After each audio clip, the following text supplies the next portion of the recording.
Hi, this is section 5.2, trigonometric functions of an angle. So here they define the 6 trig functions.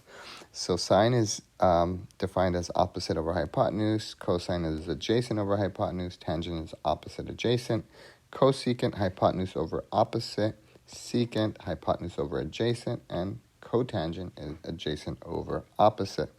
So there is an acronym that you can use to help you. It's SOHCAHTOA. Many of you might have heard of that already. Sine is opposite over hypotenuse, cosine adjacent hypotenuse, tangent opposite adjacent. And these are just the reciprocals of the functions above.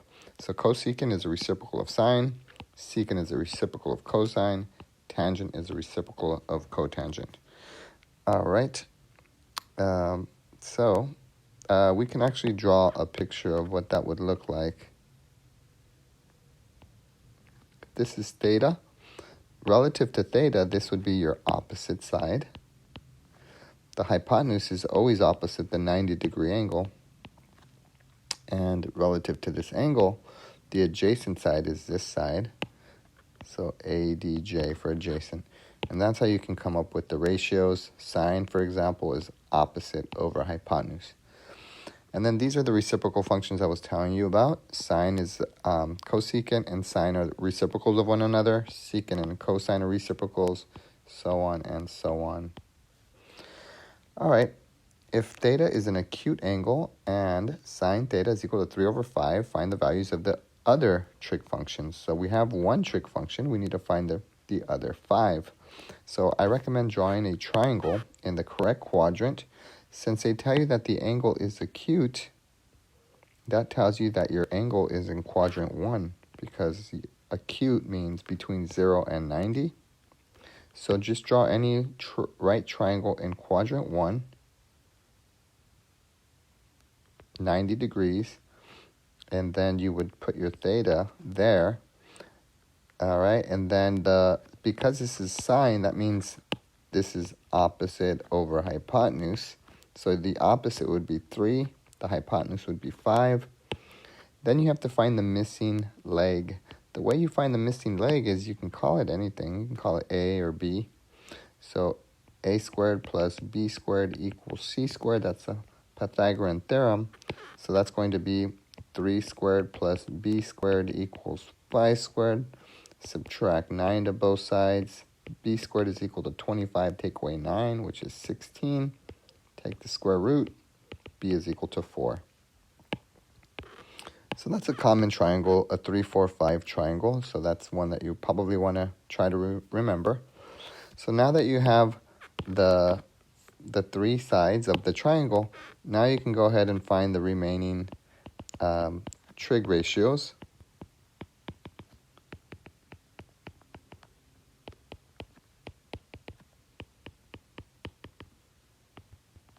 So I like to write them in this way every single time. That way the reciprocals are directly below the functions. So sine is opposite hypotenuse. We already knew the answer to that was 3/5. It's given to us. Cosine is going to be adjacent hypotenuse. So 4/5. Tangent is opposite over adjacent. And then for the reciprocal functions, you simply have to just take the reciprocals of these ratios that are already there. So 5/3 for cosecant, 5/4 for secant, and 4/3 for cotangent. Those are your 6 trig ratios. All right, find the values of the trigonometric functions that correspond to theta equal to 60. So let's draw that picture. 60 degrees is in quadrant 1 as well.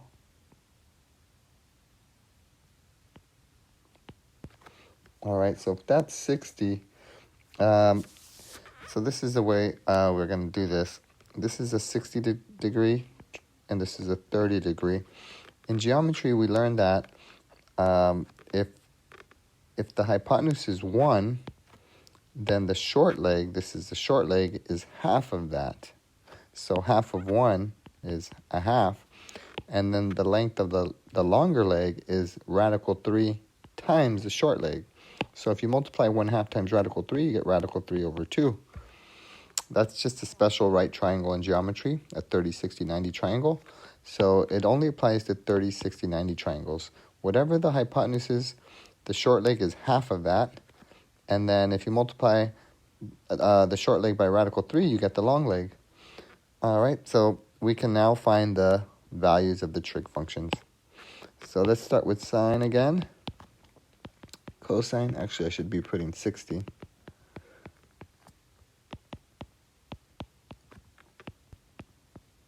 Oops.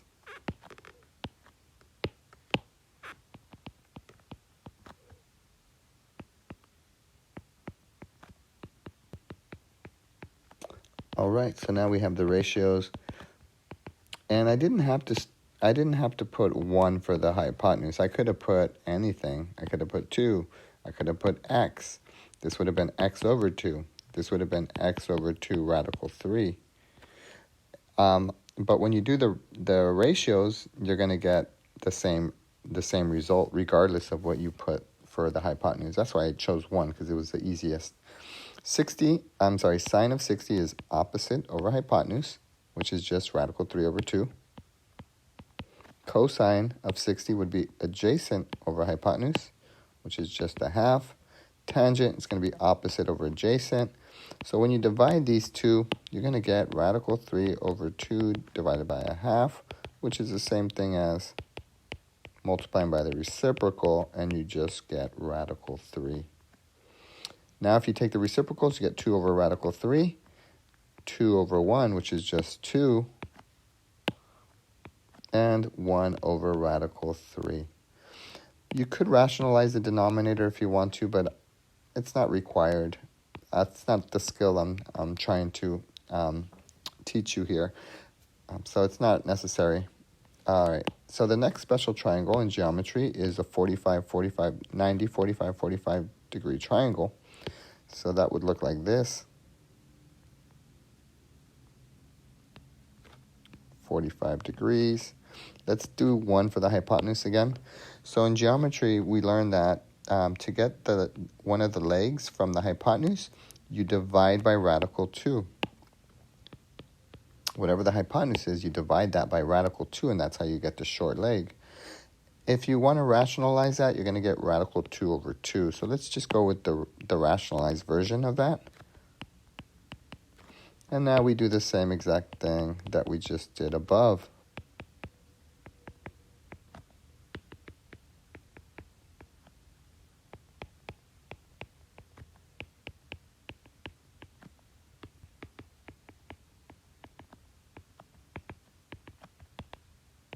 All right, sine is opposite hypotenuse, which is radical 2 over 2.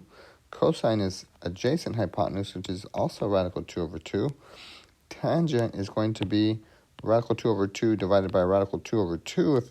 Notice that this divided by this is simply 1 because it's the same number divided by itself. And then if you take the reciprocals, you're going to get the following. All right, if you rationalize that, you're going to get, let's see, times radical 2. You're going to get 2 radical 2 over 2, and then the 2's cancel, so you're just left with radical 2. So for these, I am going to rationalize it just because it looks a lot cleaner. So it's just going to be radical 2 when you rationalize this denominator. All right, so that is our final answers.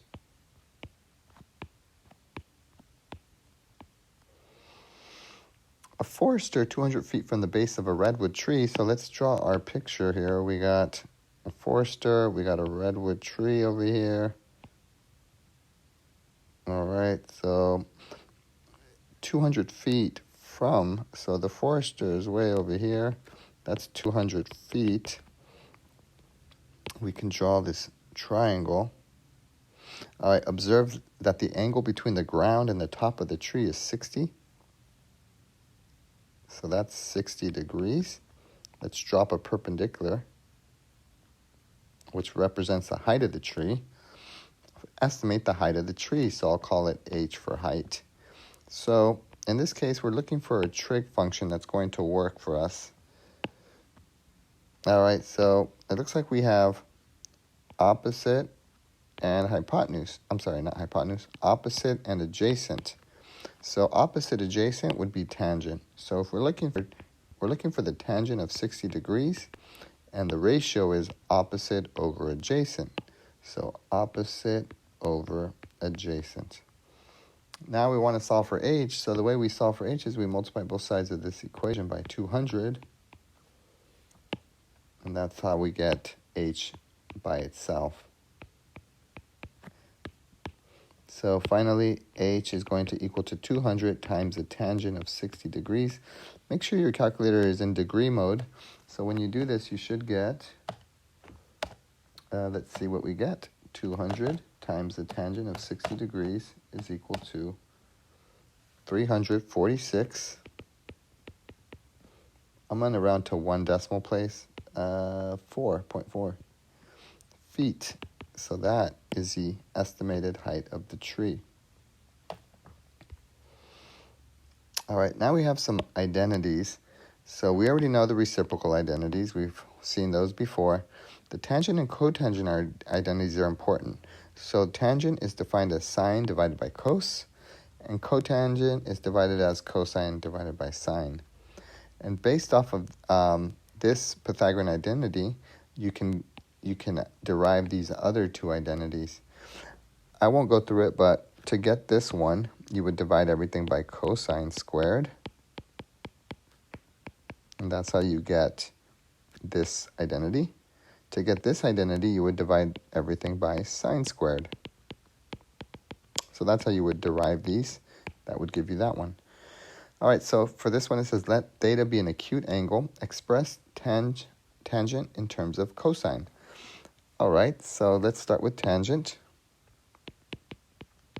What do we know? Well, we know that tangent is sine over cos, but they want us to express it in terms of cosine, so we can't have this sine. So what we can do is we can use this identity to solve for sine. So let's subtract sine squared to both sides. So now we have cosine squared theta equals 1 minus sine squared theta. Then we can take the square root of both sides.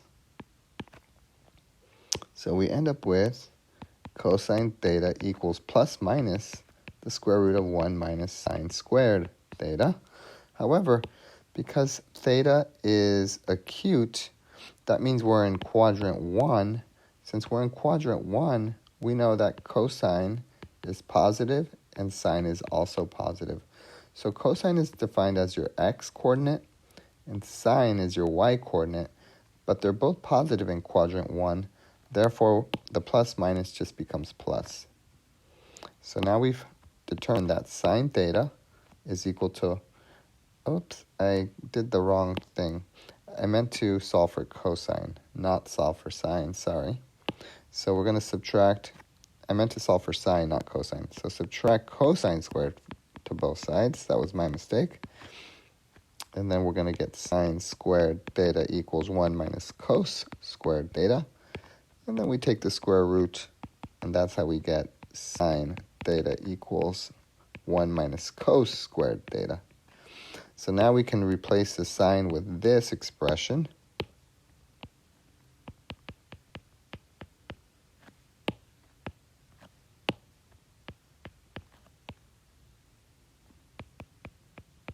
And now we are done. Because we've expressed tangent in terms of cosine. That's exactly what they wanted us to do. Verify the identity by transforming the left-hand side into the right-hand side. So these are going to come up a lot. So this is the way I like to do it. I like to go with the left-hand side because that's what they're asking us to do. So we want to manipulate the left-hand side into looking like the right side. So let's FOIL because it looks like you have two binomials, and so that's the logical thing to do. So 1 times 1 is 1 minus cos 2 theta plus cos 2 theta minus cos squared 2 theta. Notice that these middle terms cancel because we're multiplying conjugates. So now we have 1 minus cos squared 2 theta All right, and now let's see here. Well, it looks like we can use our identity up here, our Pythagorean identity. If you solve for sine squared, you're going to subtract cosine squared to both sides. So you're going to get sine squared theta equals 1 minus cos squared theta. And that's exactly what we have. We have 1 minus cos squared theta. Notice there's a 2 here. So the identity works for any angle, as long as they're the same. So if you put a 2 theta here, you would put a 2 theta here. You could put a 3 theta, 3 theta. You can put a 4 theta. It doesn't matter as long as they're the same. So this is going to equal that. And so that pretty much tells us that we are done. So that's equal to the right-hand side. So notice we started on the left-hand side. We expanded it out by multiplying. We came to this point, and then I noticed that I could use a Pythagorean identity to substitute this sine squared for this expression because they're equal, and that gives me the right-hand side. So that's how you verify identities. Let's verify another one. So this one, let's see here. So we'll start with the left-hand side again. Well, we know that cosecant is the same thing as 1 over sine. That's the reciprocal. All right, so we have 2 terms here. We want to make that into 1 term. So the only way you can do that is you can put a 1 under here. You need a common denominator so you can combine these 2 fractions into 1 fraction. So the common denominator is sine theta, which means we need to multiply the top and the bottom of this by sine theta. So that's going to give us 1 minus sine squared theta. All right. Well, what is 1 minus sine squared theta? We know that that is equal to cosine squared. And once again, that's because of the Pythagorean identity. If you start with the Pythagorean identity and you subtract sine squared to both sides,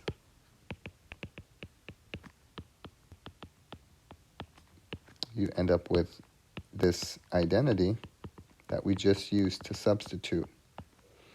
So I substituted 1 minus sine squared. I substituted cosine squared for 1 minus sine squared because they're equal. So as you can see, this identity comes up a lot. So you want to be prepared. You want to know that identity well, and you want to be able to manipulate it by moving terms over so that you can make some substitutions like I just did here. All right, there's 2 cosines in the numerator, and notice that you need 1 cosine and you need a cotangent. So I'm going to separate the 2 cosines. I'm going to have a cosine over the sine, and then the cosine off by itself. So cosine times cosine is cosine squared. I just separated them. The reason why I separated them is because I see a cosine off to the side. I want to keep that one off to the side. And then what do you think this is? Well, it is cotangent. You can verify that by looking at the entities. So that is cotangent times cosine, which is equal to the right-hand side. We've completed the verification. This example says if theta is an angle in standard position on a rectangular coordinate system, and if P, which is a point, 12, negative 5, is on the terminal side of theta, find the values of the 6 trigonometric functions. So let's first plot that point. Positive 12, comma, negative 5. That's going to be 1, 2, 3, 4, 5, 6, 7, 8, 9, 10, 11, 12.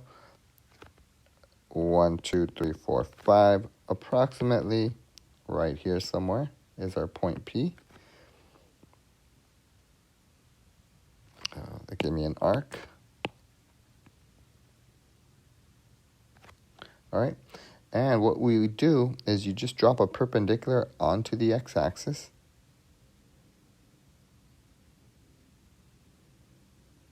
Okay. It's not a very good perpendicular, but whoops. Let's see if I can fix that.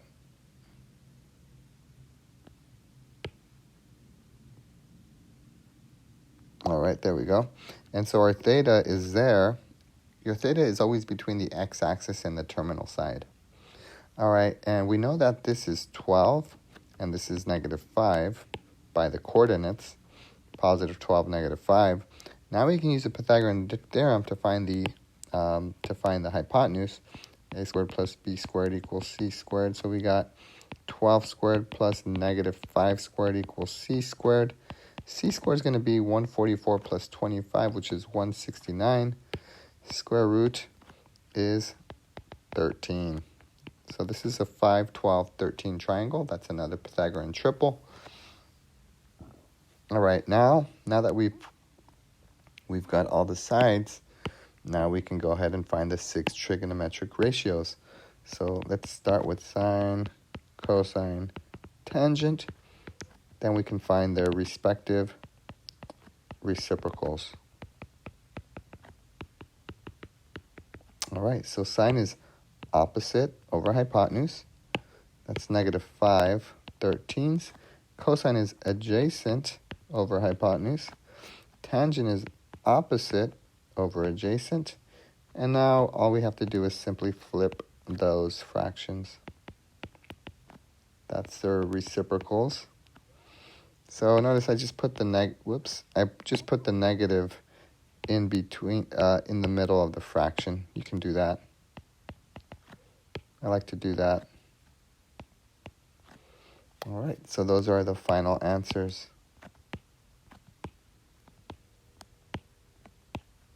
All right, the last problem says if tangent is equal to -3/4 and sine is positive, use the fundamental identities to find the values of the other 5 trig functions.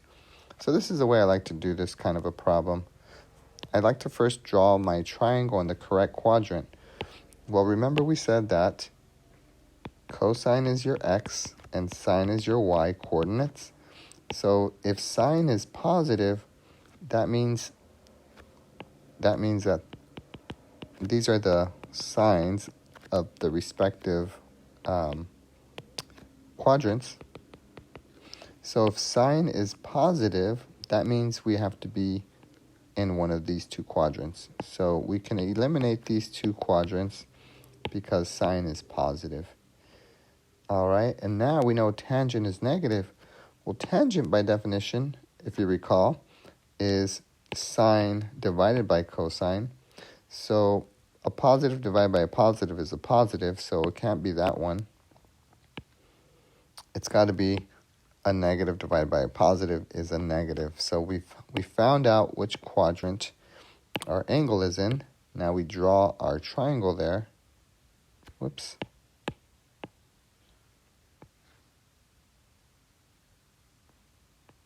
Drop a perpendicular onto the x-axis. Your theta is always between the x-axis and the terminal side. And now we know that tangent is opposite over adjacent by definition. So our opposite is 3, positive 3 because we're going up. And our adjacent is 4, but -4 because we're going to the left. So left means negative, right means positive, up means positive, down means negative. So it's got to be -4, positive 3. If you do the Pythagorean theorem, you're going to get a 3, 4, 5 triangle. And now we can go ahead and write out the ratios of all 6 trig functions.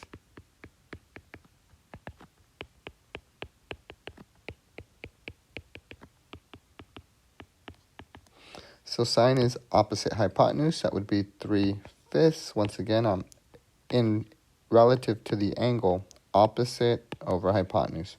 Adjacent over hypotenuse is your cosine. Tangent is opposite over adjacent. There's a negative. And then cosecant, you just flip the sign, flip the cosine for your secant, and then flip the tangent for your cotangent. And those are the final answers. And that concludes the section.